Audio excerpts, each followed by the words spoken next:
सुरुमा उहाँको चिनारी यहाँहरू समक्ष प्रस्तुत गर्न गइरहेको छु। देवी ओली स्मृति राष्ट्रिय बाल पुरस्कारबाट सम्मानित श्री त्रिदेव पौडेलज्यू, नवलपरासी स्थायी बसोबास भएका त्रिदेव पौडेल नेपाली बाल साहित्य इतिहासमा राष्ट्र र राष्ट्रियता प्रतिको सम्मानमा कलम चलाउने साना लेखकको रूपमा चिनिनु भएको छ। उहाँको लेखनी 12 वर्षकै कलिलो उमेरमा नेपाललाई नेपाल बनाउने चाहना नामक निबन्ध सङ्ग्रहबाट आरम्भ भएको थियो। 14 वर्षको उमेरसम्ममा उहाँले 13वटा कविता, 9वटा कथा, 17वटा निबन्ध, 4वटा नाटक र करिब 40वटा भन्दा बढी विभिन्न चित्रहरू तयार पारी सार्वजनिक गरिसक्नु भएको छ। उहाँले नेपालको अद्वितीय सम्पदाको महिमा गर्दै राष्ट्रिय भाव उत्प्रोत साहित्य सृजना गर्दै आउनु भएको छ।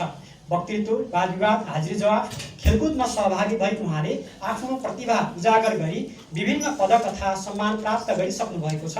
यसका साथै बाल क्लबमा सहभागी भई बाल अधिकारका क्षेत्रमा समेत उहाँ सक्रिय हुनुहुन्छ।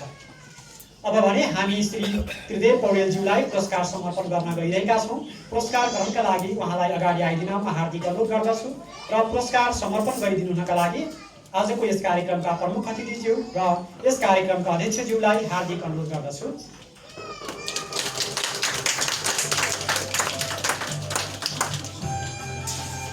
म उहाँको सम्मान पत्रमा लेखिएको बेहोरा वाचन गर्न गइरहेको छु। 11 वर्षकै कलिलो उमेरदेखि साहित्यका विविध विधाहरू, कविता, कथा, निबन्धनात्मक लेख, नाटक तथा चित्रकारितामा कलम तथा कुची चलाउन आरम्भ गर्नुभएका बाल सर्जकको प्रतिभाको उच्च सम्मान स्वरूप नवलपरासीका श्री त्रिदेव पौडेलज्यूलाई रु 50,111 रुपैयाँ राशिको देवी ओली स्मृति राष्ट्रिय बाल पुरस्कार 2024 द्वारा यो सम्मान समर्पण गरिएको छ।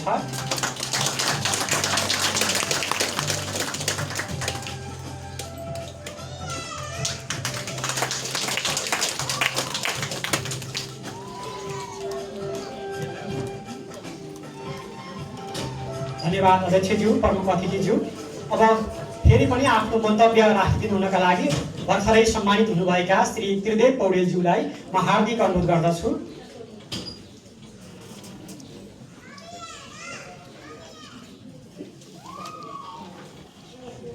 धन्यवाद।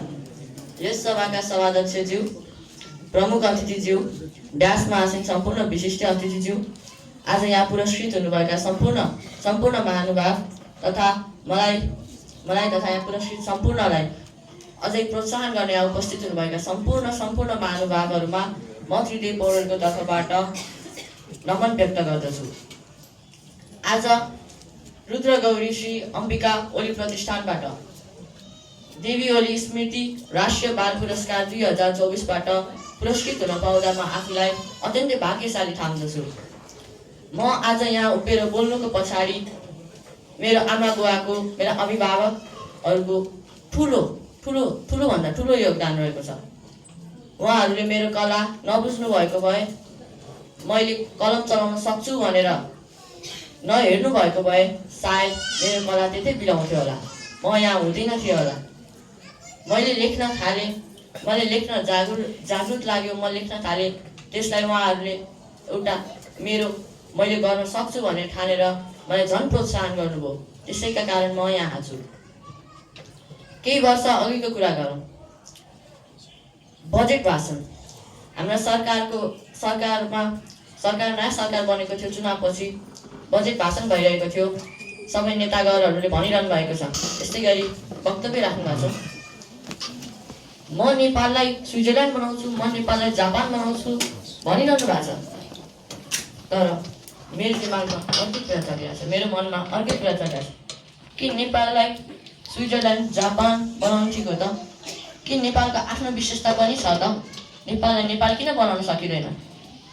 हाम्रो देशमा यति धेरै प्राकृतिक रिसोर्सेसहरू छ, नेचुरल रिसोर्सेस, मठ मन्दिर, हाम्रो परम्परा, यी सबैलाई जागरुक गरेर अघि लिएर यही विशेषतासँग दाजेर नेपाललाई नेपाल किन बनाउन सकिँदैन? नेपाललाई नेपाल बनाउन सक्यो भने बल्ल त हामी नेपालीले म नेपाली हुँ भनेर गर्वशीलताका साथ बोल्न सक्छौँ। हामी गोर्खालीको सन्तान हौ भन्न सक्छौँ। यदि जापान, स्विजरल्यान्ड जस्तो नेपाल भयो भने हामी नेपालीको अस्तित्व अलिक कम हुँदैन र? त्यही कुरालाई समेटेर मैले आफ्नो भाव व्यक्त गरेको छु। 10वटा निबन्धको रूपमा र एउटा कविता लेखेर नेपाललाई नेपाल बनाउने चाहना भनेर किताब विमोचन गरेको थियो। केही समय अगाडि हामी कोरोना महामारीबाट जुधेर लडेर यहाँ आइपुगेका छौँ। कोरोना महामारी जति बेला लकडाउन थियो, नेपालमा मात्र नभए विश्वभरि अहङ्कार थियो। घरबाट निस्किन पनि नपाइने विद्यालयहरू केही सञ्चालनमा थिएन। त्यस समयमा मैले आफ्नो कलम चलाउन थालेँ। साहित्य भनेको यस्तो क्षेत्र हो जहाँबाट हामीले आफ्नो मनको भाव, दुःख सुख, कसैप्रतिको भाव व्यक्त गर्न सक्छौँ। त्यसैलाई व्यक्त गर्दै मैले आफ्नो कलम चलाएँ। कथा, कविता, निबन्धहरू लेख्न थालेँ, चित्रहरू कोर्न थालेँ। पछि त्यसैलाई नै सङ्ग्रहित गरेर मेरो आमा बुवाले अर्को पुस्तक पनि तयार पार्नुभयो। मैले लेखेका ती कथा, कविता, नाटकहरूलाई सङ्ग्रहित गरेर मेरा बाल सिर्जना भनेर अर्को पुस्तक समेत विमोचन गरेँ। यो त मैले किताब लेखेँ र अब मेरो चाहना यो हो, मेरो सपना नेपाललाई नेपाल बनाउने, त्यसको लागि अग्रसर हुँदैछु। अब नेपाललाई नेपालै बनाउनतर्फ लागौँ भने म सबैलाई यही आह्वान गर्दछु।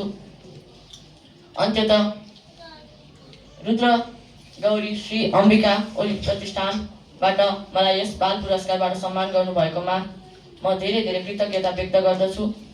साथै मलाई छनौट गरिदिनु भएकोमा छनौट कमिटीमा हुनुभएका सम्पूर्ण अतिथिगणहरूलाई समेत आभार व्यक्त गर्दै अब यो पुरस्कारबाट अझै प्रेरणा लिएर अझै आफ्नो कलम बढाउनेछु भन्दै मेरो मन्तव्य यहीँ टुङ्ग्याउन चाहन्छु। धन्यवाद।